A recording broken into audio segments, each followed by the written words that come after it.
महाराज जी, हमारे घर में एक कमरा है जिसमें हमारी श्री जी और ठाकुर जी की सेवा होती है और उसी कमरे में मैं और मेरी पत्नी और बेटा रहते हैं। कई लोग कहते हैं अपने कमरे में श्री जी का विश्राम नहीं होना चाहिए। महाराज जी, अब इस तुम परिस्थिति किसी में की बात मानो, किसका है?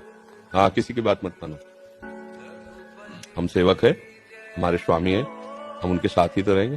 श्री जी हमारे कमरे में नहीं, श्री जी और कमरे में नहीं, हम और कमरे में रहे, नहीं जरूरत है हमें किसी और ऐसे सिद्धांत की। अगर हमारे पास कमरा भी नहीं तो अपनी सैया में सुलाएंगे। सिराने हमारे श्री जी सो रही, करवट लेके हम उनके पास सो रहे। ये प्रेम की उपासना है, भाव की बात है। ऐसे में बहुत भाव से रहना है। अब जिनके पास एक कमरा है, श्री जी ना विराजमान करें, भाई सिद्धांत है। श्री जी के सामने खाना नहीं खाना, श्री जी के सामने पैर फैला के नहीं लेटना, श्री जी के सामने जोर से नहीं बोलना। ये कहाँ का? मंदिर का। हमारे घर के ठाकुर हम उन्हीं के साथ पाएंगे, उन्हीं के साथ सोएंगे, उन्हीं से हंसेंगे, उन्हीं से खेलेंगे। बुरे भले जैसे भी है, बेपर्द उनके हम सामने हैं। वो हमें सुधारे, अपने लायक बनावे, चलावे। ये अपने घर की उपासना है, किसी की बात मत मानो। हाँ, प्रसन्न होकर चलो। ये सब बाहरी बातें हैं। अपने प्रेम में बाहरी बातें नहीं होती।